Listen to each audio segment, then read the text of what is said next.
Alô,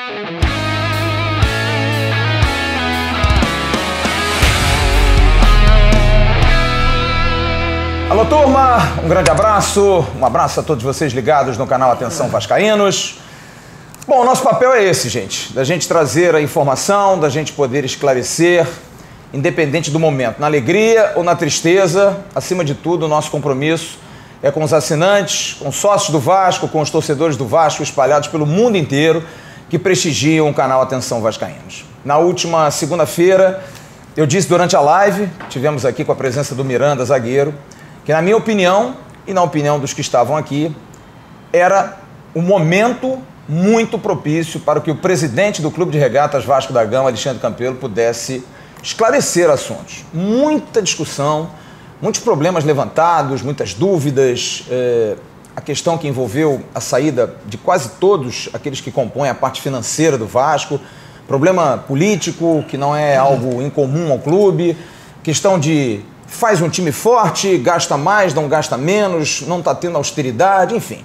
E o presidente Alexandre Campelo aceitou o nosso convite, ele está aqui conosco e nós fizemos aqui a exigência de duas regras. Uma, sem cortes, a gente vai direto, todas as perguntas vão ser respondidas e essa é a segunda regra. Se ele quiser responder. As perguntas vão ser feitas, não temos aqui nenhum cunho político, zero disso. Para quem conhece o canal sabe qual é a nossa filosofia, mas acima de tudo a gente tem que perguntar.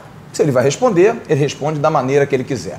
Fizemos esse acordo, tudo tranquilo, sem problema nenhum, e eu já vou perguntar ao Campelo. Primeiro agradecer, muito obrigado pela deferência de atender o canal.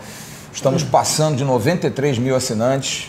E olha, Campelo, eu vou lhe dizer, a gente recebe pergunta do mundo inteiro, cara, é impressionante. Austrália, Áustria, Rússia, Japão, Estados Unidos, Portugal, enfim. E eu queria fazer uma pergunta a você, que eu tenho uma curiosidade muito grande. Quando você começou o seu mandato em 2018, foi muito emblemática aquela questão das passagens. O Vasco não tinha dinheiro para viajar para o Chile, para uma pré-Libertadores. Passados aí 2 anos e um pouquinho, você completou agora 2 anos domingo, no último domingo agora. A situação melhorou? É a mesma? Ou apenas, desculpe a força de expressão, mudaram só as moscas? O que está acontecendo? Como é que você faz a comparação desses seus 2 anos, do seu início de mandato para o seu início do último ano de mandato? Campelo. Bom, primeiro, agradecer aí o convite. É uma oportunidade fantástica de participar, especialmente de poder esclarecer uma série de questões que tem habitado aí na cabeça dos vascaínos. Então, quando nós assumimos o clube tinha uma dificuldade enorme, né? A dificuldade era muito grande. Como você bem disse, o clube não tinha dinheiro para pagar as passagens. Não só as passagens, né? Não existia qualquer recurso no clube. O clube tinha, na ocasião, uma única conta garantida, né? Com um limite de cheque especial de 1 milhão, dos quais 980 estavam já comprometidos, ou seja, tinha um limite de crédito de 20 mil reais. Mas mais do que isso, não existia qualquer perspectiva de entrada de receitas, de entrada de recursos. Então, nós não tínhamos dinheiro para receber de nenhum tipo de patrocinador, né? Existia um contrato assinado com uma empresa que seria, teoricamente, o patrocinador master e que deveria fazer um pagamento no dia 31 de janeiro, mas que desde o início nós não acreditávamos que isso fosse acontecer. Não existia recurso para entrar de material esportivo, de televisão, enfim, nenhum tipo de recurso que pudesse fazer parte do fluxo de caixa do clube ali no primeiro momento ou nos primeiros meses. Então era uma situação caótica, né? E só foi possível o clube se manter de pé em função de um empréstimo emergencial que foi feito. Logo em seguida, na sequência, nós começamos a trabalhar, buscar o entendimento do tamanho da dívida e chegamos a um número, a partir do primeiro balanço que foi publicado, de que a dívida era de 680 milhões. Naquela ocasião, o Vasco tinha uma receita no ano que havia terminado, né, no ano de 2017, uma receita de 200 milhões para um custo anual de algo em torno de 180 milhões, se não falha a memória, ou pouco mais. E a gente, desde então, vem trabalhando no sentido de reequilibrar o clube financeiramente. E no que consiste esse trabalho? Então, no primeiro momento, nós identificamos onde era possível reduzir essas despesas. O clube tinha uma folha salarial, uma folha bruta, né, do futebol, em torno dos 5 milhões, tinha um custo mensal na casa dos 14 para 15 milhões, e nós fomos trabalhando para reduzir esses custos e para aumentar a receita. E de lá para cá, nesses 2 anos, tivemos grandes avanços no que diz respeito à reestruturação do clube, não só a financeira, mas a parte da gestão, de modernização do clube, de aproximação com o sócio, programa de sócio-torcedor, enfim, a relação com as mídias, a imagem do clube para o mercado. Então, acho que hoje nós avançamos muito em tudo isso. Hoje o clube tem a sua camisa com, acho que 5 ou 6 patrocinadores estampando a camisa do clube. Hoje você tem um sistema integrado para gerenciar o clube, você tem processos no clube que são bem estabelecidos, como, por exemplo, o setor de compras. Nós qualificamos o clube, o financeiro do clube, a parte de contabilidade, o departamento médico, enfim, fizemos um investimento grande em pessoas, qualificando mais, reduzimos a despesa do clube, aumentamos a receita, como eu disse, mas especialmente reduzimos a dívida no primeiro ano já com um superávit de 65 milhões. Então a gente, os números demonstram a evolução do clube. O ano 19 também foi um ano difícil, mas a expectativa é de que o balanço demonstre um superávit também em 2019, apesar das dificuldades, apesar do Vasco não ter tido nenhuma venda de jogadores, que hoje todos, né, que estão no futebol, que vivem o futebol, sabem que isso faz parte das receitas do clube. Os clubes que mais performam em termos de receita no cenário nacional são os que mais vendem jogador, o que mais se beneficiam de recursos oriundos da venda de atletas. E no ano 19 nós não tivemos a venda de nenhum jogador. Isso teve um impacto, havia uma previsão de entrada de recursos oriundo da venda de atletas, de ativos, e isso não aconteceu. Então é óbvio que isso traz um impacto, fez com que o nosso fluxo de caixa tivesse maior dificuldade, mas ainda assim tivemos grandes avanços, e eu posso inclusive demonstrar para vocês que foi o pagamento de dívidas. Para você ter uma ideia, muito se fala que nós não honramos com alguns compromissos, que deixamos de pagar atletas e funcionários, mas na realidade isso se deu muito em função dessa dívida. Nós tínhamos um planejamento que era fazer uma operação financeira através de uma antecipação até pequena de receitas das cotas de TV, e paralelamente nós negociávamos com eram inicialmente 11 credores, 11 penhoras que incidiam sobre os recursos da televisão, e no final chegaram mais duas ou três penhoras, e adicionalmente uma penhora ainda maior, que foi da PGFN. Então isso bloqueou todos esses recursos, né? Essas penhoras, sem contar o da PGFN, elas totalizavam 63 milhões e 500 mil. Para esclarecer, PGFN é Fazenda Nacional. Fazenda Nacional. Perfeito. Não estou levando em conta a Fazenda Nacional. Dívidas fiscais, né? Isso. Sem levar em conta as dívidas fiscais, a dívida com 14 credores, e aí entenda, ex-atletas, empresas, fornecedores, e que eram dívidas que já vinham, muitas delas, há mais de 10 anos. Só esses 14 credores, eles totalizavam uma dívida de 63 milhões e 500 mil. Ela é significativa.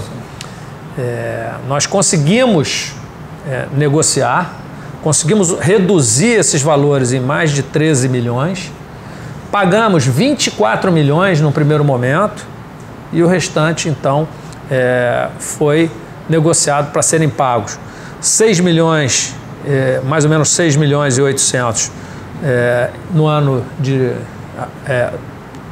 no próximo ano e 12 milhões no decorrer de 2020. Deixa eu te perguntar, a questão de pagar, isso seria inevitável? Seria inevitável, né? De qualquer forma, ainda que nós não tivéssemos negociado, com essas penhoras, o que iria acontecer? A televisão pegaria esses 22 milhões que nós tínhamos direito e, ao invés de nos pagar, por força de lei, eles teriam que direcionar esse dinheiro para esses credores. Não seria suficiente, mas seria todo ele consumido por esses credores. Aconteceu no final do ano por uma coincidência. Poderia acontecer em janeiro, fevereiro, aconteceu no final do ano porque já vinha sendo penhorado. Sim. Né? De janeiro a outubro, nós não recebemos da televisão R$1 sequer. Porque toda a receita que era para ser paga ao clube, ela era consumida com ato trabalhista, com antecipações anteriores e com esses credores. Ou seja, o credor A, o Vasco devia lá 3 milhões, ele penhorou as receitas e 20%, digamos, ou 10%, ou 15% deveria ser depositado. Então, todo mês, parte do que tinha, do que tinha para receber, 15% ou 20% era depositado até pagar esse credor. Isso vinha sendo feito ao longo do ano e nós não recebemos nenhum centavo até outubro. De janeiro a outubro não entrou nenhum centavo.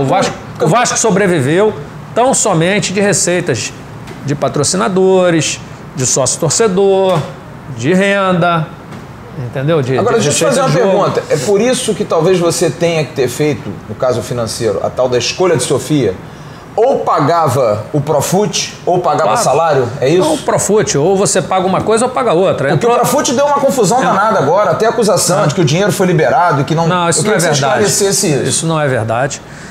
A gente tem a todo momento que fazer escolhas, né? Então, entrou 5 milhões. O que eu tenho para pagar? Bom, eu tenho fornecedor de alimento, eu tenho água, eu tenho luz, eu tenho folha salarial. O que é mais importante? E você vai, apagando incêndios, né? Então, paga uma coisa aqui, paga outra ali. Mas era um risco calculado. Sabia que a qualquer momento a questão do Profut podia estourar. Não é o Profut, a gente até, quer dizer, a gente pagou aí o Profut, mas era como um todo, né? Era tudo. Se você não tem dinheiro para pagar, o que você vai fazer? Né? Então, se eu recebo 5 milhões agora, eu pago o quê? Eu pago o salário dos jogadores, eu pago a conta de água de 900 mil, ou vão cortar a luz, ou vão cortar a água, ou eu pago o imposto, o que eu pago? A verdade é que o recurso que entra é muito menor do que o que tem para se pagar. São os números que eu te dei. Nós temos 63 milhões e 500 de dívidas antigas, que estão penhorando. E entrou 22 milhões. O que eu faço? Então, por mais que a gente coloque dinheiro para dentro, e a gente demonstrou isso nos anos de 18 e 19, essa entrada extra de recursos não é suficiente para pagar as dívidas, né? Nós temos um plano e que está sendo trabalhado, e esse aqui fez parte, que é da redução de dívida. É você pegar alguma antecipação, negociar melhor, pagar à vista e reduzir a dívida. E é isso que está sendo feito. Então, nesse primeiro momento, como eu te falei, com 24 milhões, nós resolvemos uma dívida de 63. De que maneira? Bom, dando isso de entrada, negociando uma redução, então houve deságio em grande parte, quer dizer, desses 65, 37 milhões a gente conseguiu negociar, os outros não tinha como negociar porque já era depósito, não havia como negociar, ou outros não aceitaram. E a gente pagou 24 milhões, parcelamos mais uma determinada quantia, que se não me engano são 21 milhões. e deverão ser pagos ao longo do tempo. Então, essa é uma forma de você ir tratando a dívida, para que ela não sufoque tanto o clube, para que ela não sufoque o fluxo de caixa. Senão, ela vai continuar incidindo. Você tem para receber, mas o dinheiro não entra, porque ele vai direto na fonte e pega os seus recursos. Hoje, na verdade, a sua gestão é uma gestão que tem muito mais a necessidade de pagar as dívidas do que pensar em qualquer outra coisa. Não tem escapatória. Ou você paga a dívida...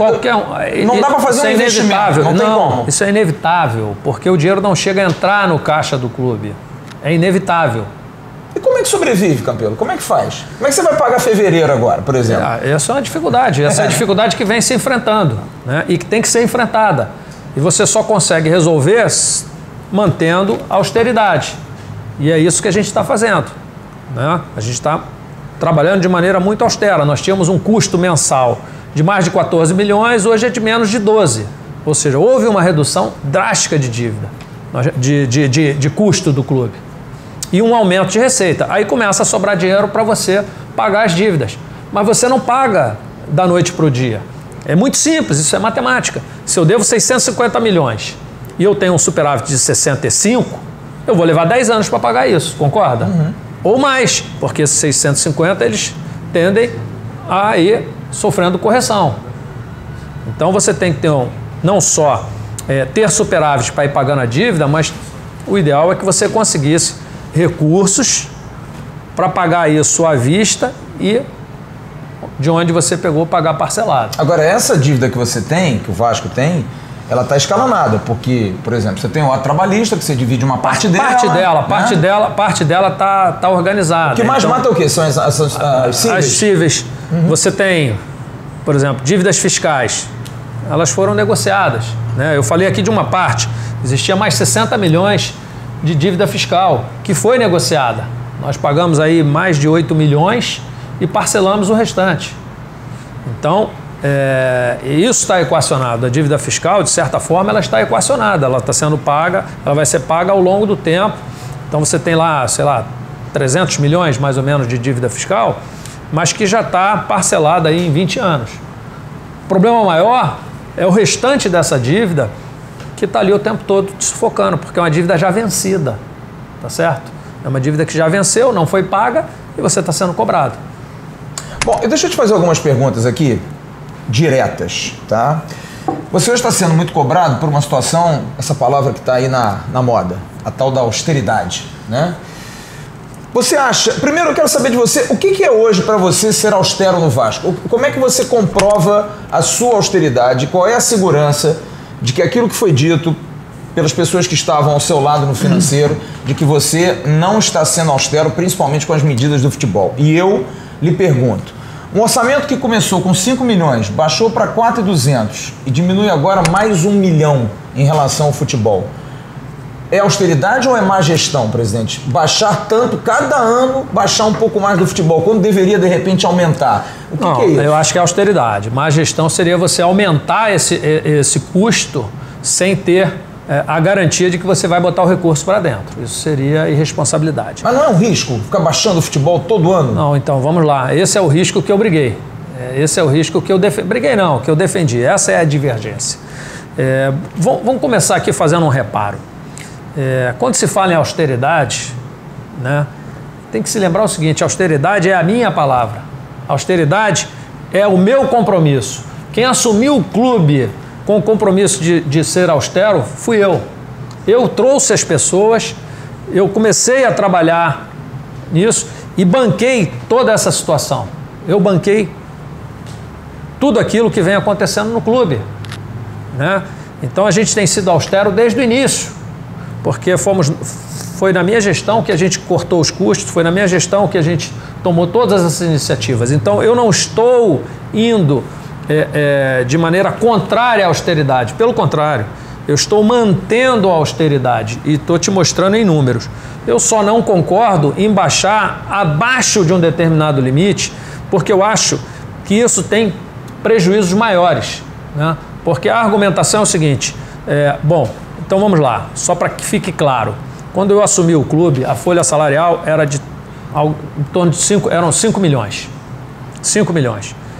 Eu já no início, quer dizer, a gente teve dificuldade porque tinham muitos contratos que eram de longo prazo, mas a gente, ao longo do tempo, foi conseguindo tirar um jogador aqui, um jogador ali, trazendo outro e tal, e reduzir esse custo ainda no primeiro ano. Então nós terminamos, eu tenho aqui a nossa folha salarial de novembro de 2018, ela foi de 4 milhões e 50, contando o que os jogadores recebem na carteira e o que eles recebem de imagem. O bruto, o salário bruto deles. Em 2019, nós começamos com o mesmo propósito de reduzir custos, de reduzir talvez ainda mais, além desses 4 milhões e 50, era a ideia. Mas no decorrer do ano, nós verificamos que o time claudicava, que a gente precisava trazer mais um ou outro reforço pontual, ou poderíamos cair, né? Acho que todo mundo tem aqui vivo na lembrança o que foi 2019. Então, na primeira fase ali do Campeonato Brasileiro, nós tivemos dificuldade. E aí trouxemos alguns jogadores, como o Richard, como o Guarim e tal, e conseguimos equilibrar e terminar o ano sem sustos, em 12º lugar. Isso com uma folha em novembro de 2018 de 4 milhões e 200 mil reais. 4 milhões e 200 mil reais. A proposta que algumas pessoas, e não é de toda a diretoria, mas de algumas pessoas para 2020, é que nós, dado a dificuldade prevista de fluxo de caixa, que nós deveríamos ser ainda mais radicais, né? Existia uma previsão de orçamento com uma receita maior do que dos outros anos, mas entendia-se que deveria baixar ainda mais o custo. E onde é que poderia se baixar o custo? Nós já tínhamos baixado, eu já tinha cortado o basquete, eu já tinha cortado no atletismo, eu já tinha cortado em diversos setores. E fui eu que cortei. Então eu já tinha feito várias reduções. E num clube de futebol, onde é que você tem o maior peso na folha salarial? É no futebol. Então entendia-se que nós deveríamos baixar para 3 milhões e 300 mil. Baixar para 3 milhões e 300 mil a folha do futebol, dos atletas, isso significa que nós deveríamos dispensar todos aqueles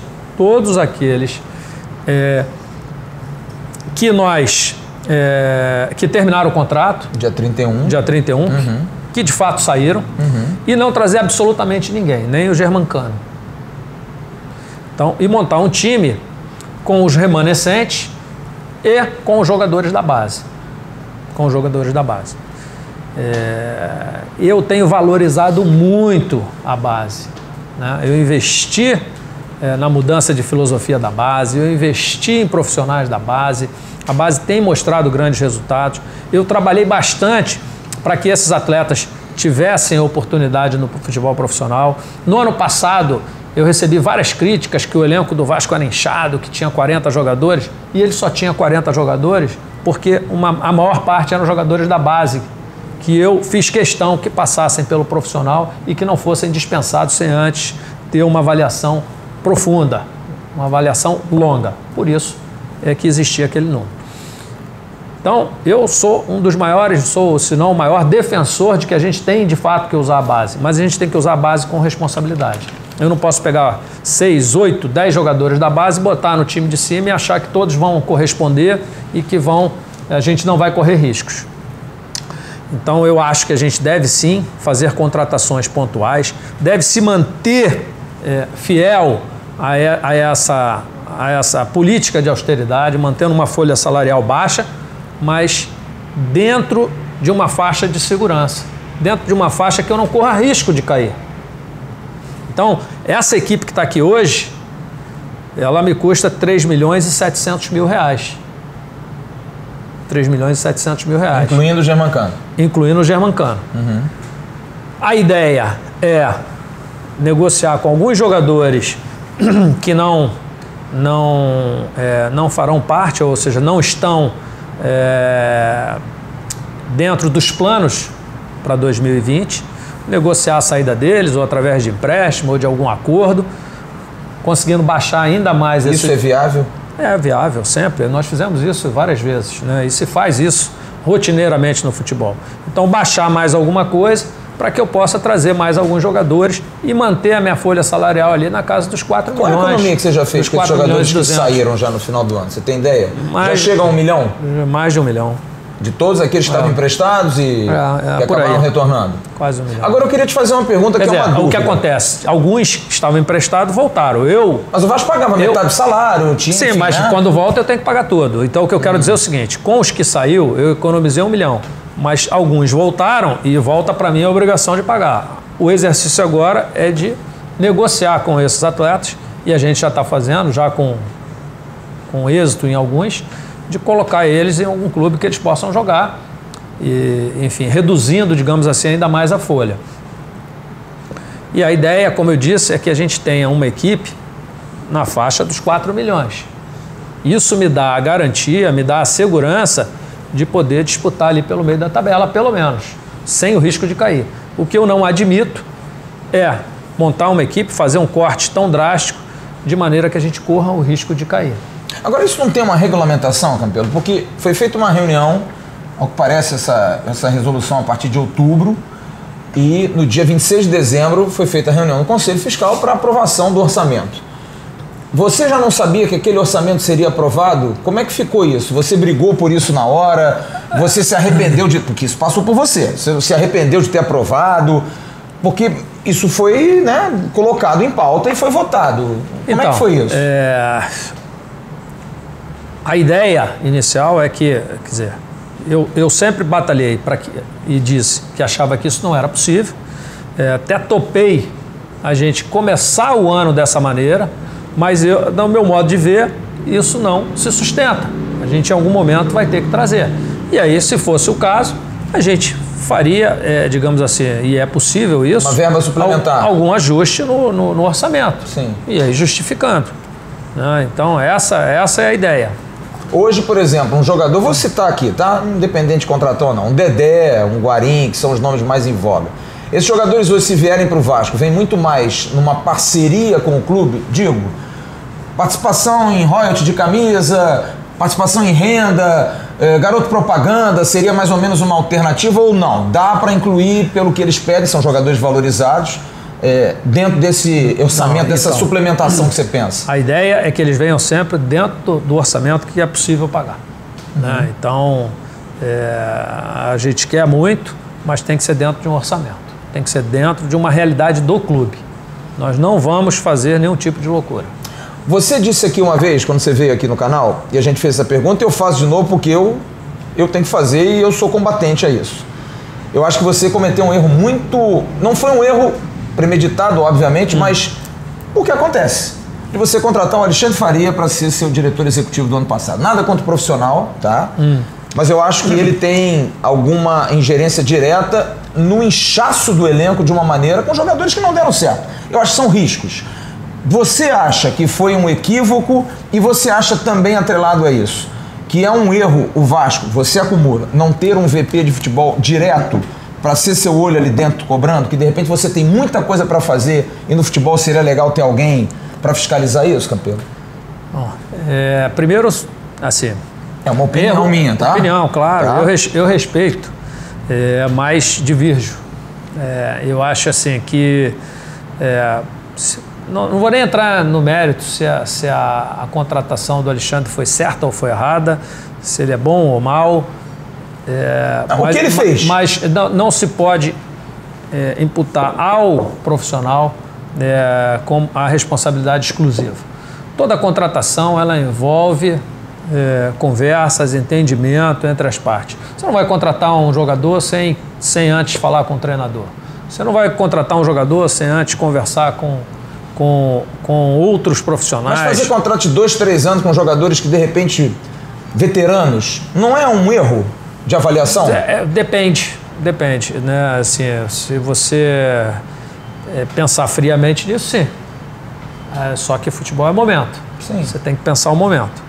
Então, tem um determinado jogador, não vou aqui citar nome, que as pessoas muitas vezes questionam, mas o valor parece alto, mas por que 2 anos e tal? No momento da renovação, a gente estava numa sinuca de bico. A gente não conseguia trazer ninguém O jogador tinha a chance de sair, tinha a oportunidade de sair, tinha uma proposta, queria sair, e era com ele que a gente contava. E aí, como é que faz? O Bruno César não foi uma avaliação errada, por exemplo? Eu estou dizendo, o Bruno César hoje está até afastado, não está treinando. Por ser um jogador que veio de Portugal com problemas. Eu estou colocando até o seu lado médico, eu vou lhe perguntar de dois outros atletas, o Breno e o Ramon, que passaram em 2019 e são grandes jogadores, grandes profissionais e não estão lesionados porque eles querem. Aconteceu. Mas passaram em 2019 ganhando e não jogaram. Não está na hora de definir isso um pouco, presidente? Chegar e dizer, olha, vai, não vai, dá, não dá. Bruno, vai engrenar ou não vai? Não está na hora de parar, de fechar essa torneira?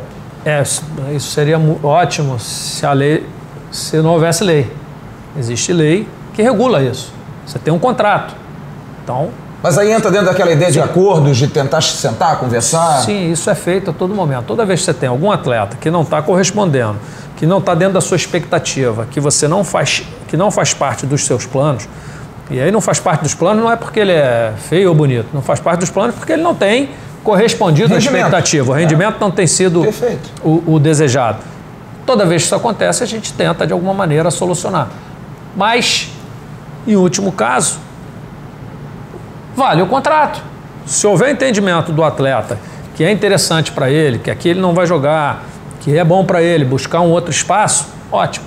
Se o atleta entender que não, que ele tem que ficar, é difícil solução. Eu acho que é até importante para o torcedor entender difícil isso, né? Você manda embora, não é assim, né? Manda embora, você tem que pagar todo o contrato e mais uma multa que acho que é 100%. Então não é assim que funciona, né? E aí vamos lá. Você está falando aí do Bruno. Nenhuma contratação é feita assim. Uma única pessoa achou que deve trazer e traz. O nome chega através de alguém, enfim, não importa se é através do supervisor, se é através do executivo ou do treinador, e ela é analisada.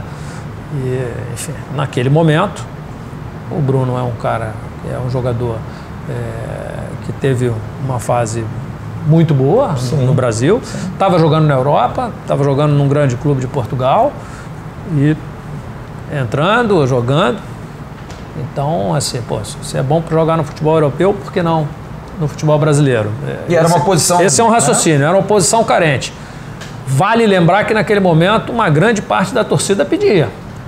É fácil a gente fazer engenheiro de obra pronta, né? Tá tudo pronto, aí não, isso aqui, essa parede está no lugar errado, né? Então, é um atleta que sempre foi um profissional correto, que sempre se dedicou, que trabalhou. Se ele não está correspondendo, se ele não está nos planos do treinador, ele tem que ser tratado de maneira responsável, de maneira correta. E é assim que a gente faz sempre. Deixa eu te fazer, porque foi ontem, na verdade na segunda-feira, o Adriano Mendes, que era o seu VP de controladoria, soltou uma nota oficial e ele fez algumas críticas aqui abertas à questão de inchaço do elenco, da necessidade de se esvaziar e três coisas que foram bastante contundentes dele. De que o Abel, ele discordava que o Abel vinha ganhando mais do que o Luxemburgo. De que o Cano foi um jogador contratado fora do orçamento e que você gostaria de contratar 3 jogadores da mesma forma, jogadores que estariam fora de um orçamento. Diante disso, eu queria que você opinasse sobre o que foi falado pelo Adriano Mendes e também da saída do João, que foi o VP de Finanças, enfim, desse seu pilar aí de finanças, de repente todos debandando. Foi uma opção, na sua opinião, técnica ou foi uma posição política? Qual é a sua opinião, presidente? Olha, eu acho que não vale nem a pena a gente avaliar se isso é técnico ou se é político, porque vai ser a minha opinião aqui no momento, né? Há uma declaração por parte deles de que é técnico, de que não é político. O tempo vai dizer, né? O tempo vai dizer.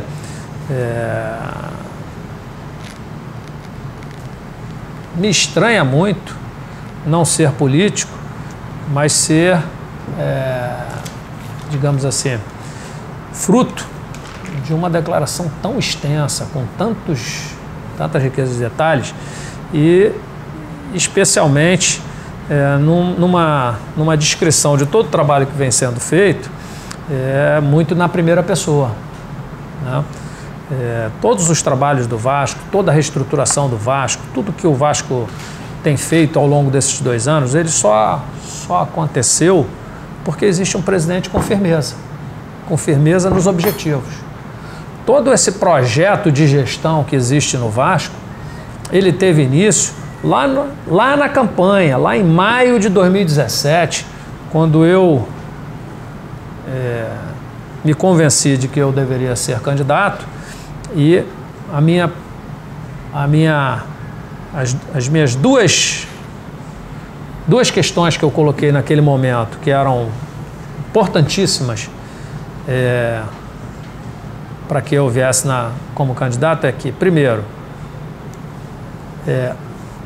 nós deveríamos ter um plano de gestão. E desde o início, eu trabalhei muito para organizar esse plano de gestão. Eu montei um comitê de gestão. Enquanto a maioria achava que a gente devia ter só um comitê político, eu entendia que nós tínhamos que ter um comitê de gestão. E tudo que está sendo feito hoje foi traçado, foi desenhado lá atrás, nesse comitê de gestão que eu montei. A ideia foi sua, a cabeça foi sua nisso. Exatamente. Óbvio que todo esse processo é fruto de discussão. Nós nos reuníamos, 5, 6 pessoas, para discutir os problemas do Vasco e as soluções. Então, todo esse projeto, ele teve início lá. E ele só se sustentou até aqui porque tinha um presidente que tinha vontade política de fazer isso. Tinha um presidente que capitaneava tudo isso. Então, esse foi sempre o meu compromisso. Meu compromisso foi sempre o de austeridade, de resolver o equilíbrio financeiro do clube, de modernizar o clube, de criar um projeto de CT. Eu sempre defendi isso. Eu defendi a ideia de que o CT deveria ser uma área que abrigasse tanto a base quanto o profissional. As pessoas achavam que devia ter 2 CTs, eu achava que devia ser um com todo mundo, para que houvesse uma integração maior, já muito baseado na filosofia, pelo meu entendimento de futebol, daquilo que eu vivia no futebol. Enfim, as coisas vêm acontecendo porque existe um alinhamento entre aquilo que o presidente pensa, aquilo que o presidente briga e o que as pessoas que estão em volta, que fazem parte da gestão. Óbvio que não é só o presidente. Ninguém faz nada sozinho. Isso é um trabalho de equipe. É um trabalho de equipe que vai muito além dessas pessoas que aí estão. Existe muito mais pessoas envolvidas. Tem um jurídico envolvido, tem funcionário do financeiro envolvido, tem um grupo grande tem KPMG envolvido, dando suporte. Então esse projeto é muito maior do que 1 ou 2 pessoas. Só para concluir. Eu queria te perguntar, você está se sentindo, eu te conheço há algum tempo, você está se sentindo assim, como se tivesse sido traído? Porque nesse ano, que é um ano de eleição, isso acontece? Porque se a coisa acontecesse ano passado, talvez fosse diferente? Não, você se sente traído? Traído não, mas surpreso, porque você não esperava a argumentação é da falta de austeridade. E eu não vejo falta de austeridade. O que é? É o futebol? É o corte na folha? Quer dizer, nesse último ano, então o clube vem apresentando melhoras, mas aí no último ano você tem que cortar no futebol, mais do que já se cortou. Nós tivemos problema de fluxo de caixa em 2018, nós tivemos problema de fluxo de caixa em 2019, e a gente sabe que vai ter em 2020. Mas por que eu tenho que correr o risco de cair? Porque com um elenco de 3 milhões e 300, a gente cai, eu não tenho dúvida que a gente cai. Tem certeza disso? Eu tenho certeza que a gente cai. E como presidente do clube, foi isso que eu coloquei. Eu não vou admitir isso. Eu não vou admitir. E aí a argumentação, mas a gente não vai conseguir pagar a folha, a gente não vai conseguir pagar isso. E aí, se baixar para 3.300, vai conseguir pagar tudo? Quer dizer que eu não posso recuperar o clube mais lentamente? Se está previsto um superávit de mais de 100 milhões, esse superávit não pode ser só de 100 milhões? Eu não posso levar alguma coisa para o ano que vem? Eu vou correr o risco de cair? Então isso cabe ao presidente. Esse tipo de decisão cabe ao presidente. E eu tomei a decisão, eu não me omito. Eu não vou baixar além disso. Não vou baixar além disso. daquilo que eu acho que é a linha da segurança. Fora uma série de outros pontos que eu sempre coloquei, de que no momento em que eu reduzo a minha folha salarial do futebol de 4 milhões, 4 milhões e 200 para 3.300, eu monto uma equipe teoricamente mais fraca. Por exemplo, na equipe que se sugeriu, eu vou ter problema, porque em alguns momentos eu não vou ter jogador para botar. Não tem peça de reposição. Então, com uma equipe dessas, certamente eu vou caminhar menos na Copa do Brasil. Eu vou caminhar menos na Sul-Americana. Tudo competição no primeiro semestre, né? Agora, exato. Né? Eu vou ter problemas no Brasileiro. Digamos até que não se caia. Mas entre você chegar em 16º e você chegar em 10º, só aí já tem uma diferença de 6 milhões ou mais. Então eu acho que isso não é gasto, isso é investimento.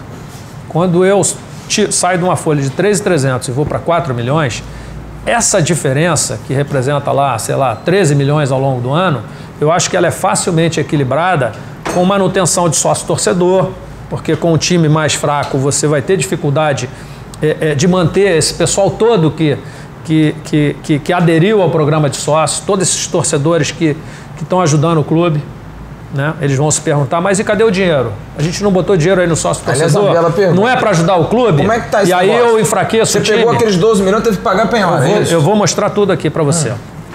Então eu acho que a gente fideliza mais jogador, mais sócio torcedor. Eu acho que a gente aumenta a premiação em Copa do Brasil, em Sul-Americana e no próprio brasileiro.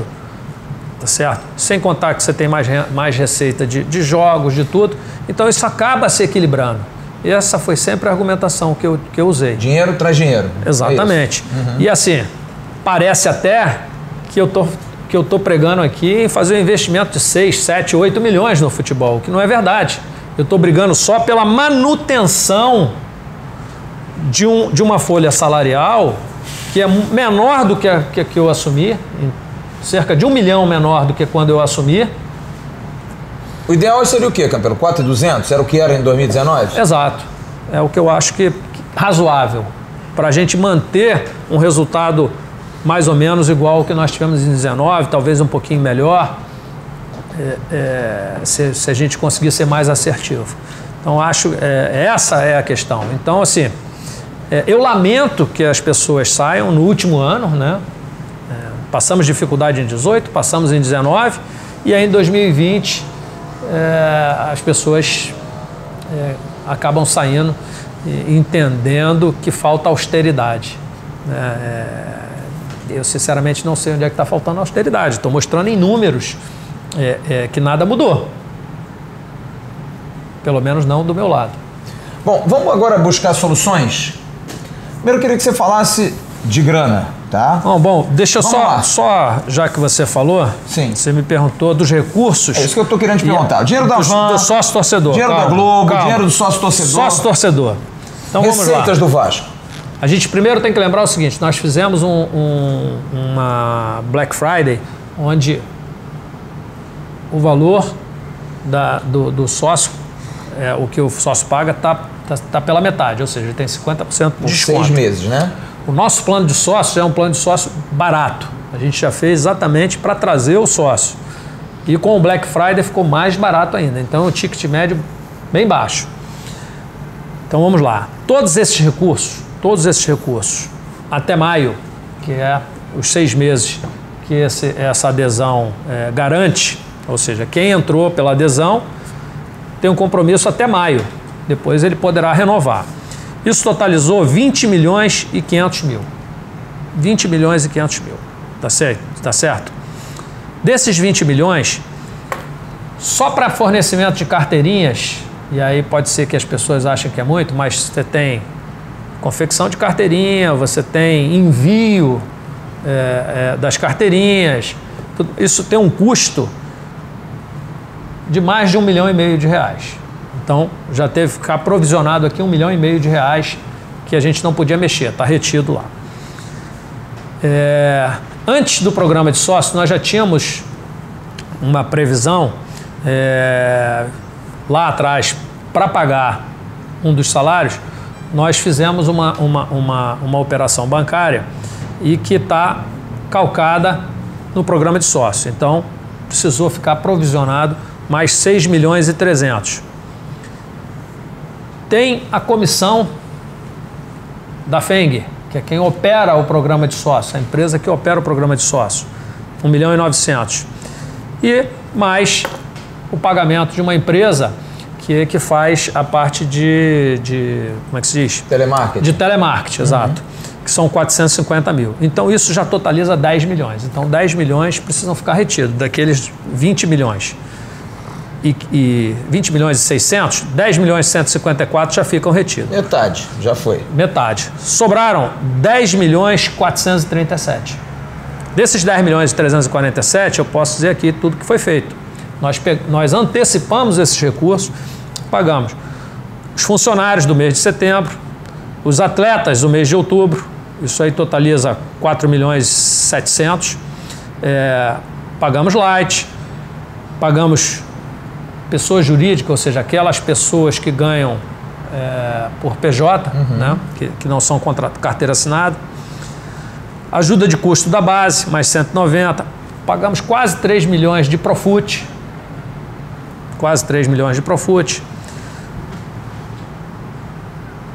acordo com o banco, parte de imagem de jogadores, mais uma parcela de Profut de 150 mil, algumas prioridades do futebol, porque para que o futebol funcione, você tem que ter uma série de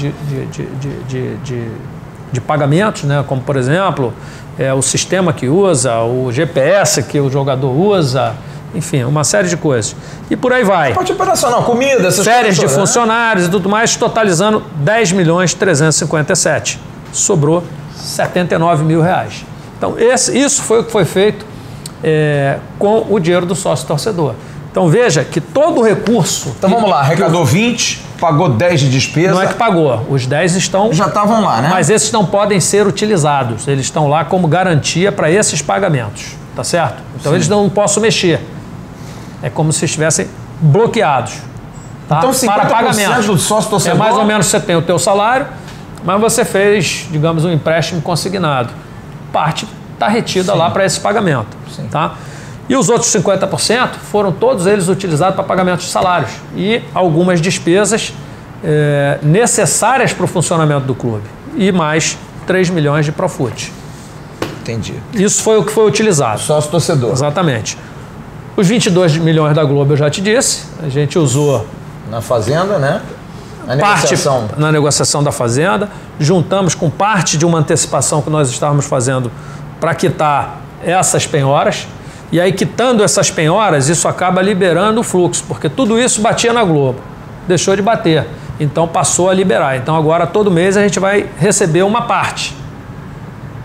Alguma coisa da Globo. Não é muito, porque, especialmente no primeiro semestre, não há muito recebível, né? Esse novo contrato da Globo, ele concentra esses recebíveis no segundo semestre. Mas essa operação faz com que a gente libere parte dos recursos da Globo. Vale lembrar que continua batendo lá na Globo algo em torno de 500 mil, que é do parcelamento da PGFN, 2 milhões que são do ato trabalhista. O Vasco está em dia com a trabalhista? Tá. Isso é pago direto pela televisão para o Ministério, para o Ministério do Trabalho, para a Justiça do Trabalho. Então, assim, todo o recurso que entra no clube é usado para pagamento de salário, impostos e fornecedores. E como é que você sobrevive, Campelo? Hoje você precisa, claramente, vender um jogador? Você tem que vender alguém no meio do ano? Sim. É a solução desse momento? É a solução.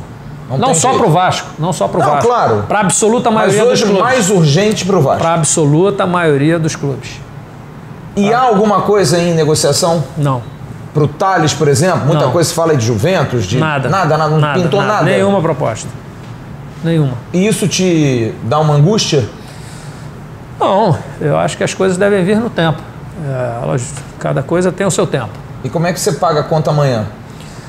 A gente está trabalhando. Do mesmo jeito que a gente vem pagando ao longo de 18 e 19. Trabalhando muito, trazendo dinheiro. Você perguntou da FENG. Da FENG não, da Avan. Avan. Nós fizemos um contrato, brigamos, fomos atrás, conseguimos esse patrocínio, esse recurso, vai entrar para pagamento de salário. Todo ele será destinado para pagamento de salário. Se comenta muito que a Avan já está ajudando aí, por exemplo, ajudou no Cano, pode dar uma parcela aí para Dedé, essas coisas. Não é verdade. Não é. Aliás, esse é um cuidado que o torcedor tem que ter. Nesse momento tem muito fake news, muita notícia desencontrada, muita coisa que não é verdade. Algumas surgem talvez por ideias, outras por malícia. Então o torcedor tem que ter bastante cuidado com essas notícias. Não existe nenhuma participação da Avan nesse sentido. É um patrocínio para colocação da marca na camisa, no backdrop, as placas, enfim, mas então, só isso e para ser pago em 12 parcelas. Você deu uma entrevista semana passada à Vasco TV, que você disse claramente que o ano de 2019 não foi bom por conta da falta da venda de um ativo e porque o marketing talvez não tenha sido tão forte em função da situação do país. Exato. Você não acha que o marketing... É interessante até falar disso. As pessoas falam como se eu estivesse criticando o marketing. Dizer que o marketing não produziu aquilo que a gente gostaria não é dizer que ele não trabalhou bem, tá certo? Acontece que a gente sabe que o país está em crise ainda, né? Vive um momento difícil e as verbas de marketing elas encolheram, simplesmente encolheram, né? A saída da Caixa foi muito ruim, porque no momento em que você, quer dizer, qualquer patrocinador que quisesse estampar sua marca nas camisas e ele fosse procurar, por exemplo, como Master, ele ia encontrar 2, 3 clubes onde ele poderia investir, concorda? Sim. Porque, acho que se não me engano, 16 clubes estampavam a marca da Caixa. Então você tem uma oferta pequena para quem está procurando investir. No momento em que a Caixa sai, você aumenta a oferta, né? E essa é uma lei de mercado, lei da oferta e da procura. Se você tem excesso de oferta, o preço cai. Concorda? Sim. Então, se eu tenho lá, quero botar a minha marca em algum grande clube e eu só tenho um clube disponível, eu vou ter que botar a mão no bolso e pagar mais. Se eu tenho 6, 8, 10 clubes grandes disponíveis, eu vou escolher onde o custo é melhor. Então, isso foi muito ruim, baixou bastante o valor, né, dos espaços, e por isso e por outras coisas, né, da nossa economia, outras dificuldades da nossa economia, o marketing não alcançou aquilo que a gente esperava em termos de valores, mas alcançou sim uma série de outros quesitos, né, em número de patrocinadores, ações, porque o marketing não é só isso, em ações, em mídias sociais, nós tivemos grandes avanços na relação com o nosso torcedor. Então, não é uma crítica ao marketing, é uma constatação. Deixa eu te fazer uma pergunta, Campelo. O Vasco está mudando de material esportivo. A Diadora já foi oficialmente desligada, apesar de que ainda tem uma vigência de contrato até o final do Campeonato Carioca. Em breve nós vamos anunciar a nova marca. Comenta, eu vou dizer, se você quiser confirmar, ótimo, me dá a notícia. A capa provavelmente deve ser a nova patrocinadora, independente de quem seja. O contrato da Diadora era um contrato ruim, que foi firmado em gestões anteriores. Esse novo contrato é um contrato porque a gente vê empresas de material esportivo que ajudam muito os clubes. Você pode garantir que esse novo contrato vai rezar uma ajuda maior, que seja na contratação de um jogador, num suporte para alguma coisa maior dentro do clube? Como é que está esse contrato novo aí com a futura patrocinadora, a fornecedora de material? Então, a gente tem que entender o que é o mercado hoje, né? Isso é importante. Hoje, a maioria das marcas, elas não querem investir, né? Elas, muitas vezes, principalmente as maiores, elas escolhem 1 ou 2 e investem nesses. E muito porque há uma tendência, e não é só nessa área, em qualquer área, né, da economia, de se dividir de se dividir o risco, né? Então, a maioria dos contratos hoje, eles são dividindo o risco. Então, eu entendo que o próximo contrato que será firmado é um contrato que vai ser mais vantajoso para o Vasco, mas vai ser mais vantajoso para o Vasco na medida que a gente consiga vender mais, que a gente consiga produzir mais com uma parceria com a marca.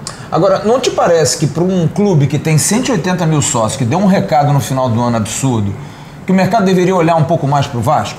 Você não acha que isso também é um pouco, não vou dizer uma falha, mas deveria ser mais prestada atenção pelo clube? A gente tem um exemplo da Havan. A Havan só fechou com o Vasco porque o velho da Havan disse, olha, qual é o clube que vocês querem que eu patrocine? E a torcida do Vasco enlouqueceu, cara. Claro. Não é, isso não contou muito. Não é? A gente já vinha conversando, já vinha estreitando. Já brincando, Luciano Hang, que é o dono já existia a possibilidade, obviamente, de fechar o acordo, mas sem dúvida alguma a ação da torcida impulsionou isso. Isso você leva numa negociação na mesa? Disse, olha, claro, a gente tem 180 mil sócios. Em tudo que a gente vai conversar, a gente leva a força do Vasco. Não só isso, mas a história, o tamanho e, obviamente, agora o fato da gente ter alcançado aí essa marca de 185 mil, é óbvio que isso tem que ser explorado e é explorado. Você estava falando da maneira como o mercado olha para o Vasco. Eu te diria que isso é um processo, entendeu, Flávio? Isso é um processo. É um processo. Nós temos 2 anos à frente do clube na gestão. E uma das nossas prioridades é esse trabalho de mudança da imagem do clube. E isso vem acontecendo. Hoje a gente percebe que o mercado já começa a olhar diferente. Quando você senta para conversar com um banco, quando você senta para conversar com um patrocinador, quando você senta para conversar com a própria televisão, já há uma percepção bastante diferente. Mas é um processo. Por outro lado, a gente tem alguns pontos negativos, como, por exemplo, a política do clube. Né? As pessoas acham que é choradeira, que é isso, que é aquilo, mas não. Eu uma vez, conversando até, citar aqui o Rodrigo Capello, e ele, logo no início, fez uma matéria em que ele dava uma visão ruim do Vasco, e nós fizemos uma nota, tal, rebatendo e tudo mais.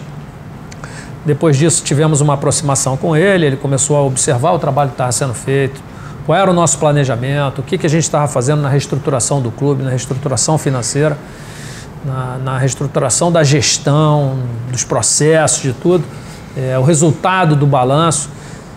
E, num dado momento, ele virou para a gente e falou, olha, o trabalho que vocês estão fazendo é fantástico, vocês estão de parabéns, é um trabalho maravilhoso e tal, mas eu não acredito no Vasco. Porque, primeiro, que no Vasco tudo tem que dar certo, né? Para as coisas acontecerem, tudo tem que dar certo. E outra, porque a política do Vasco é terrível, atrapalha demais, não deixa caminhar, não deixa andar. Então, assim, há também uma desconfiança do mercado por conta dessas permanentes brigas, né? Essas coisas, toda hora reunião de conselho, e é uma coisa, o cara querendo derrubar o presidente, querendo uma artimanha aqui, outra ali. Isso depõe muito contra o clube e, enfim, é mais um obstáculo que a gente precisa vencer. Eu acho que vai ser vencido ao longo do tempo, né? Essa mudança de imagem ela já vem acontecendo e eu espero que a gente consiga ultrapassar também essa desconfiança. A gente está chegando, eu quero concluir aqui, eu tenho coisas, vou fazer um ping-pong com você, tá?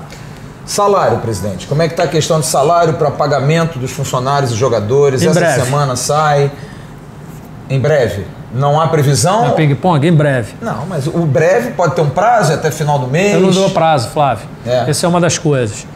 Todas as vezes que eu sento com a comissão ou com os jogadores, eu não dou prazo. Eu não digo para eles vai sair tal dia ou vai sair tal dia. A minha relação é muito transparente. Eu passo para eles aquilo que está acontecendo, o que a gente está trabalhando, de que maneira a gente está pensando para botar o dinheiro para dentro e pagar. O que pode acontecer? Com todos eles. Até porque você foi funcionário do clube também. Claro, com todos eles. Inclusive... Você recebia em dia no Vasco? Nunca. Nunca recebeu? Nunca, mas esse é outro ponto. Mas você acha que isso é uma vantagem, não? Não, não acho. Eu acho que isso é péssimo. Eu acho que o clube tem a obrigação de pagar em dia. Mas a realidade é que há 20 anos o clube não paga em dia. Nós tivemos aí um período em 18 que a gente conseguiu pagar em dia. Aliás, foi quando nós vendemos o Paulinho. Isso é outra coisa que demonstra a seriedade da gestão, o compromisso com a austeridade. Nós vendemos o Paulinho e botamos para dentro do clube, 18,5 milhões de euros. Fizemos um câmbio com a taxa de 4,146. E as pessoas dizem que não há transparência, né? Então entrou no caixa do clube 76.701.000 reais. Desse dinheiro, nenhum centavo foi gasto com investimento em atleta, em trazer jogador ou em qualquer tipo, digamos assim, de benefício para o clube, de investimento, ou seja, no patrimônio ou em atletas. Todo esse recurso foi planejado ao longo de alguns meses para pagamento de salários, acordos para pagamento de dívida e impostos. Todo esse dinheiro, tirando o que foi pago de empréstimo que nós havíamos contraído, comissão de agente e o que se deveria pagar para o próprio jogador, todo o restante do recurso foi pago com salário e imagem, Profut, impostos e encargos, água e luz, fornecedores e acordos civis. Mais nada. E tem aqui todo o saldo, zerando todos esses recursos. Isso talvez seja a sua maior prova de que houve uma austeridade aí. Você não usou dinheiro pro futebol. Isso. Qual prova maior que você tem de austeridade? Então entra quase 80 milhões de recursos. Você vendeu o Thales hoje, você usa para pagar dívida. Para pagar dívida. Não vou trazer um jogador. Pode a torcida reclamar, xingar, falar. Todo esse recurso vai ser feito para redução de dívida do clube. Se ocorrer uma venda, não estou nem dizendo, tá? Seja de que jogador for, vai ser feito para pagamento de despesas e redução de dívida. Você precisa de hoje, Campelo? Uns 150, 200 milhões? 150, 200 milhões eu resolvi o problema do Vasco. A multa do Thales paga isso, não? 50 milhões de euros aí, mais ou menos? Vai só multiplicar, 4 vezes 5, 20, paga. Se chegar alguém pagando a multa. Enfim, essa é uma diferença. Estava falando hoje, agora há pouco. As pessoas falam, por exemplo, o Palmeiras. Não gosto de citar outros clubes, mas até porque o Palmeiras é um co-irmão, é um clube que a gente tem uma afinidade grande. Não tenho ajudado muito o Vasco não, mas tudo bem, mas vamos lá. Passado você tentou jogadores, parceiro, não deram amigo, um retorninho, mas tudo bem, vamos lá. Vamos lá. Tudo bem. Mas, enfim, parceiro. Tiveram uma recuperação fantástica, hoje estão muito bem, mas lá atrás teve alguém que chegou e botou 200 milhões. Sem prazo para receber de volta. Então entraram 200 milhões, você trabalhou no pagamento da dívida e aí depois, ao longo do tempo, depois do clube saneado, isso foi pago. Hoje, se nós tivermos 200 milhões de entrada, de aporte, eu te garanto que a gente pode pegar esses 200 milhões, quitar as dívidas e devolver esses 200 milhões a quem investir com juro e correção. Porque o Vasco, ele é viável desde que a gente consiga solucionar o problema da dívida. Então, volto a dizer, em 2018 nós tivemos superávit de 65 milhões. Em 2019, apesar de não ter vendido nenhum jogador, eu acho que a gente vai ter algum superávit. 2020 está previsto um superávit. Então, se você tira da frente essas dívidas que sufocam o clube, essa margem te possibilita pagar o principal, ou seja, esse recurso que entrou, e ainda remunerar. Então, todo o problema do Vasco hoje é esse endividamento. Agora, deixa eu te perguntar, por que os outros vendem tão bem e para o Vasco a oferta é tão curta? Por que o Reinier, que não tem metade da força do Thales, por exemplo, é vendido por não sei quantos milhões para o Real Madrid? Talvez seja uma questão de também melhor relacionamento com o mercado? Ou não? Sei, não acredito. É o mercado, né? Assim, eu vou te dizer... Ou o europeu olha assim, o Vasco está no desespero, deixa eles... eu vou dar o que eu quero. Eu não sei para trás, mas acho que o Douglas não foi vendido por um valor baixo, acho que foi bem vendido. O Paulinho foi bem vendido. E de lá para cá nós não vendemos ninguém. Agora, por que o jogador do nosso adversário foi vendido e o nosso não? Nós não tivemos sorte. Eu liberei o Tales para jogar o Sub-20, Sub-17, entendendo que ele poderia arrebentar no Sub-17, ser campeão e sair de lá super valorizado. E aí ele vai e se machuca.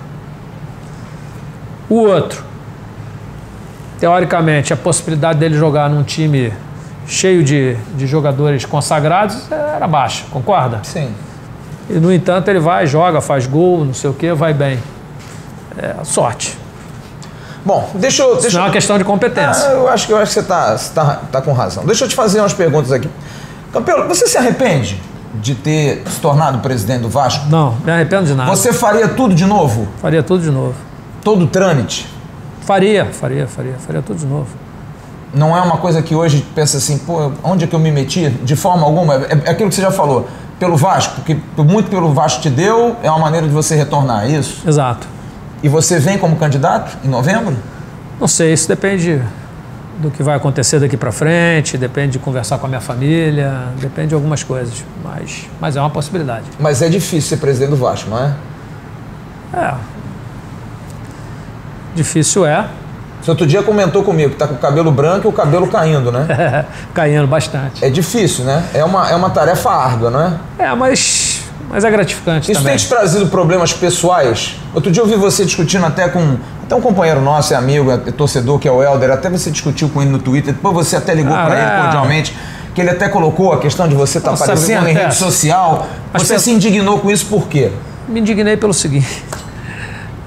veja bem, as pessoas têm as suas vidas, a minha família tem a vida dela, eu tenho uma filha de 8 anos, eu tenho uma mulher jovem e elas vivem a vida delas. Elas não são obrigadas a viver a vida do Vasco. A minha dedicação ao Vasco ela é enorme. Eu toda a vida viajei, acho que desde os meus 40 anos pelo menos, eu viajo todo ano, 2 vezes por ano, ou para a Europa, ou para os Estados Unidos. Sempre fiz assim, eu nunca tirei férias de 30 dias, então eu viajava às vezes uma semana no meio do ano, uma semana ou 10 dias no início do ano. Toda a vida, eu viajei 2 vezes por ano para fora do país. Tenho casa e barco em Angra dos Reis há 20 anos, sempre fui a Angra, é o meu momento de lazer, onde eu relaxo. Com o seu trabalho, com o seu dinheiro, é isso aí, né? Com o meu dinheiro, eu não sou remunerado no Vasco. E pelo contrário, agora que eu sou presidente do Vasco, eu não tenho conseguido fazer isso, né? As vezes que fiz foi um período muito curto. Fui para o Chile no meu aniversário de casamento, e aí as pessoas se acham no direito de falar, de dizer que eu não deveria viajar, não deveria fazer isso, fazer aquilo. E o que eu digo para minha filha de 8 anos? Quando ela quer o pai presente? O que eu digo para minha mulher que se sacrifica, que deixa de sair, deixa de ir a festas, deixa de fazer um monte de coisa, que eu não posso ir a Angra, que eu não posso ir a Búzios? Então, assim, não falta dedicação ao clube. Então, eu vou continuar fazendo as coisas que eu faço e não admito que as pessoas interfiram na minha vida pessoal. E aí eu me deparo com uma declaração de que está no dia 13 e que eu ainda continuo de férias, o que é absolutamente mentira, né? Eu viajei no Ano Novo, ali depois do Natal, antes do Ano Novo, para Angra, um período que o clube não funciona, nada funciona. No dia 2, eu fui obrigado a ir para Natal, porque um sobrinho meu sofreu um acidente lá com uma fratura exposta. E acabei indo para lá para socorrê-lo e trazer ele de volta. Trabalhei a semana inteira. Na sexta-feira, às 7 horas da noite, depois de trabalhar, eu peguei minha família e fui para Angra, passar sábado e domingo. Voltei no domingo. Na segunda-feira eu trabalhei até às 11 horas no meu consultório e depois das 11 até a meia-noite no Vasco. E aí eu me deparo com essa postagem. Eu, embora não responda a maioria, não faça absolutamente nada, eu sou ser humano e tem hora que, você transborda, né? E aí, de fato, eu dei uma resposta, né? Porque As pessoas, minimamente, elas precisam se certificar da veracidade dos fatos. Né? A gente tem que ter responsabilidade sobre aquilo que a gente fala, sobre aquilo que a gente escreve. E aí, dei uma resposta atravessada. Depois, liguei para ele até para dizer para ele o seguinte: olha, você está dando uma declaração aí e que não é verdade, cara. Na realidade foi isso que aconteceu. Então, assim, essas coisas acabam repercutindo, porque aí a torcida acha que você não está preocupado com o clube, que não está preocupado com aqueles que não receberam, com aqueles que estão sem receber. Eu durmo 5 horas por dia e mal. Me preocupo permanentemente com essas coisas. Isso me incomoda profundamente. Agora, a gente faz o possível e às vezes até o impossível, mas, enfim, a coisa continua. Ela vai ser solucionada em algum momento, mas não vai ser da noite para o dia. Quando é que o Guarim volta para o Brasil? Não sei, quando ele aceitar o que o Vasco paga. Mas a proposta foi feita? A proposta sempre existiu. Para nós, a coisa está mais próxima, está mais otimista? Bom, a proposta sempre existiu. Acho que está mais próximo, talvez. Né? Eu entendo, o Guarim é um jogador de altíssimo nível, que tinha um salário alto, tanto na Itália quanto na China, mas a nossa realidade é outra. Né? Então, assim, o Vasco está disposto a fazer um esforço, mas esse esforço tem que ser dentro dos nossos limites. E o que você está sentindo dele? Não posso fugir da austeridade. Claro, mas o que você está sentindo dele? Olha... Ele gostou do Vasco. Ele gostou do Vasco, acho que ele gostou do Rio de Janeiro. Me parece que agora está mais inclinado a negociar. Na realidade, não sou eu quem conduzo isso, mas as informações que eu recebo, o feedback que eu recebo tem sido positivo. Agora, me dizem que o jogador que você está cuidando diretamente é o Dedé. O Dedé, quando é que chega, presidente? Não sei. Não tenho. Mas não tenho o que dizer nesse momento. Mas é outro foco. Nós gostaríamos muito de contar com o Dedé. Mas volto ao dizer, desde que seja dentro dos nossos limites. Né? O Dedé é um jogador que vem aí ao longo dos últimos anos com um salário que todos sabem que é um salário elevado, né? Não está aqui nenhum questionamento quanto ao merecimento. É uma questão não é de querer, é uma questão de poder. Né? Então, não é que a gente não queira pagar, é que a gente não pode pagar além daquilo que a gente tem proposto. Mas ele entende isso? O pessoal dele está entendendo isso? Eu acho que ele entende, ele conhece, acho que ele conhece a situação do Vasco, sabe qual é a situação do Vasco, acho que ele tem o desejo de jogar no Vasco. Já lhe falou isso? Está afim de voltar? Já. Mas, naturalmente, a questão financeira tem um certo peso, né? Então, vamos ver. Para concluir, eu queria deixar um espaço para você mandar uma mensagem ao torcedor do Vasco. Queria que você falasse de 3 assuntos muito rapidamente nessa sua despedida. A questão do acesso a São Januário, que tem sido uma preocupação grande para o torcedor, Campelo, em relação ao Vasco. Até soltou uma nota oficial essa semana, até pedindo desculpas pelo atropelo. Está muito complicado ali, tem muita gente que está com dificuldade de entrar. Tudo bem pela carteirinha, mas o modus operandi é complicado, né? Tem que enfrentar fila, aquela coisa toda. A questão do CT e a questão do estádio, em que pé estão.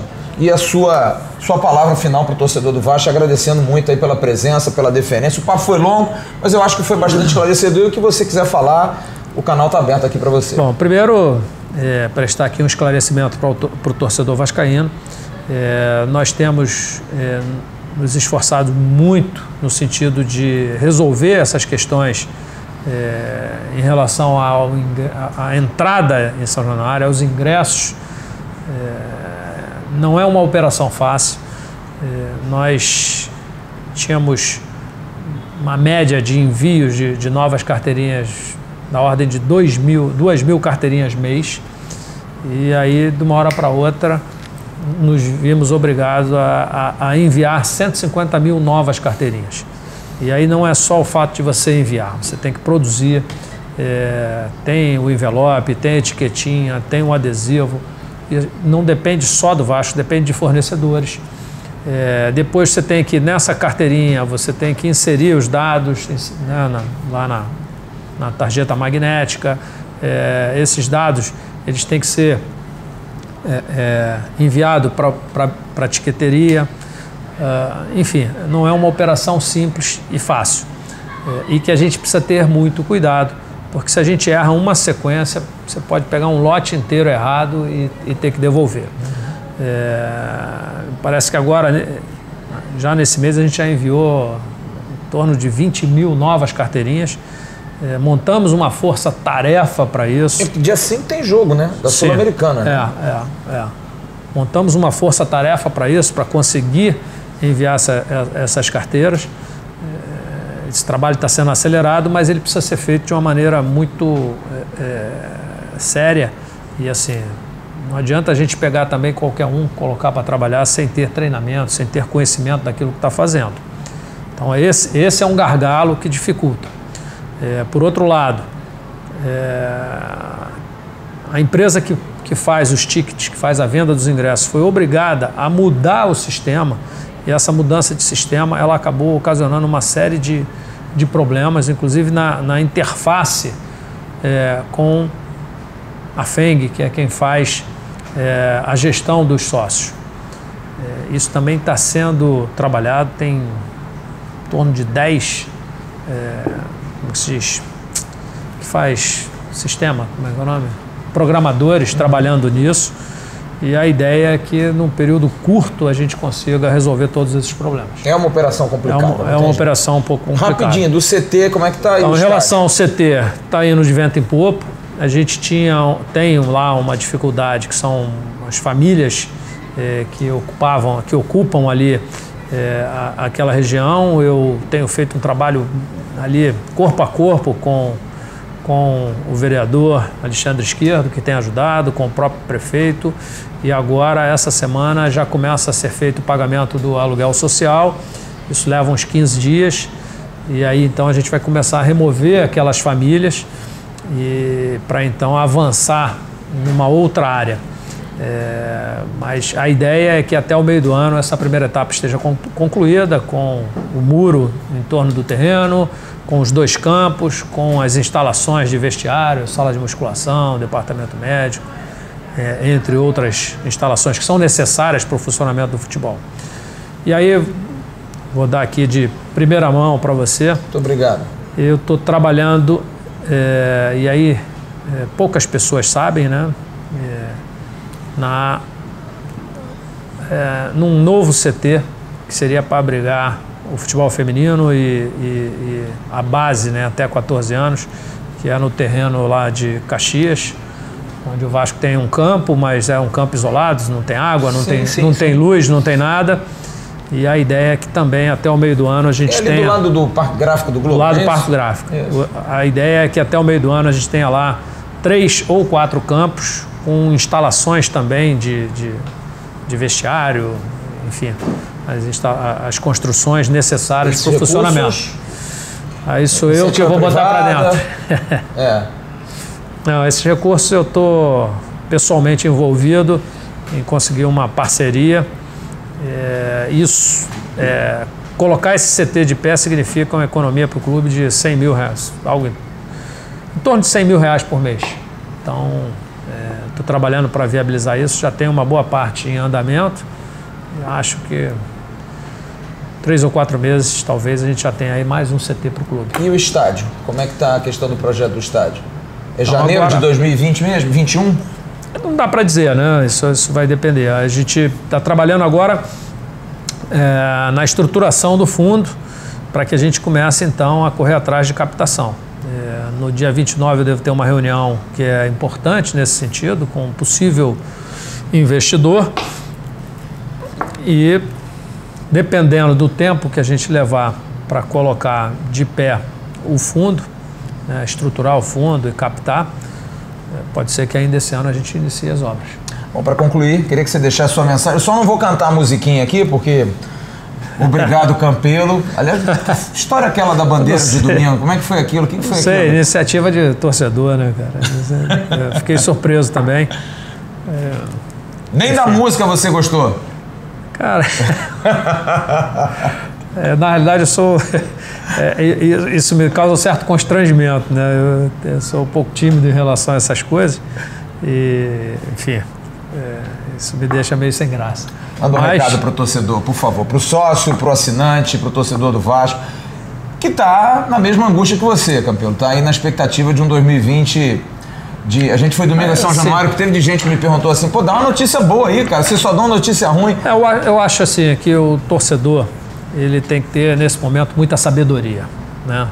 Sabedoria para discernir, para separar o que tem de notícia verdadeira, o que tem de interesse político por trás, o que é plantado para causar mais confusão, mais distúrbio. Então, vejamos. Que o salário do Vasco atrasa, todo mundo sabe, sempre atrasou. Ah, é justificável? Não, ninguém quer que atrase, mas sempre atrasou. Por que agora passou a ser um cavalo de batalha? A gente está fazendo um esforço enorme para resolver o endividamento. A gente tem mostrado resultados positivos nos 2 últimos anos.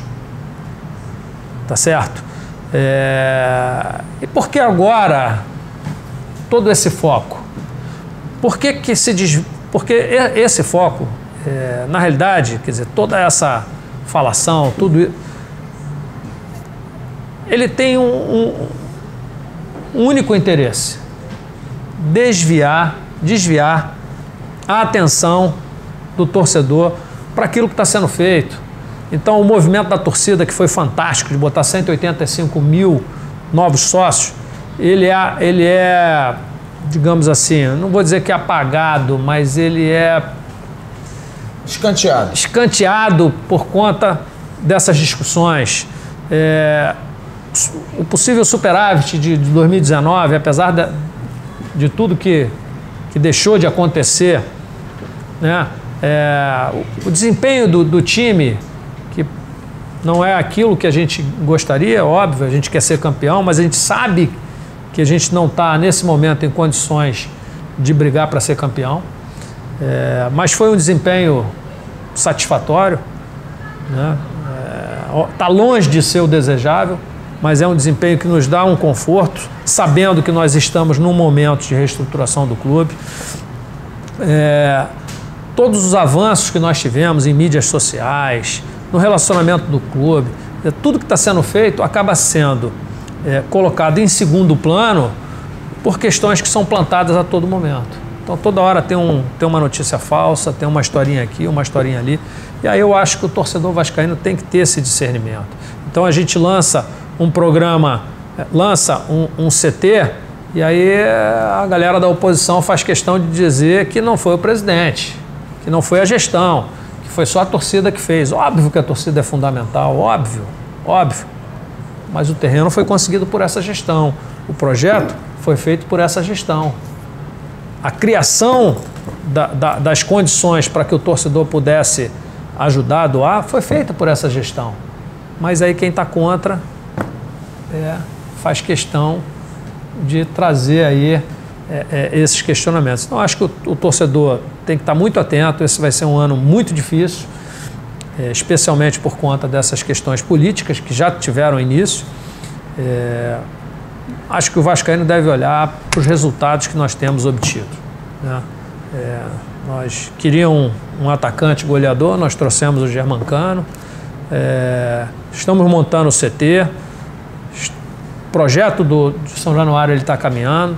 Agora nós estamos partindo para um segundo CT, que vai dar uma condição fantástica para o clube de selecionar jogadores num lugar em Caxias, num lugar de fácil acesso, onde várias comunidades, vários pontos da cidade têm fácil acesso, que facilita a captação de novos talentos, que propicia condições para que as nossas categorias de base até o sub-14 poderão treinar a partir do momento em que nós tivemos o CT daqui de Jacarepaguá pronto.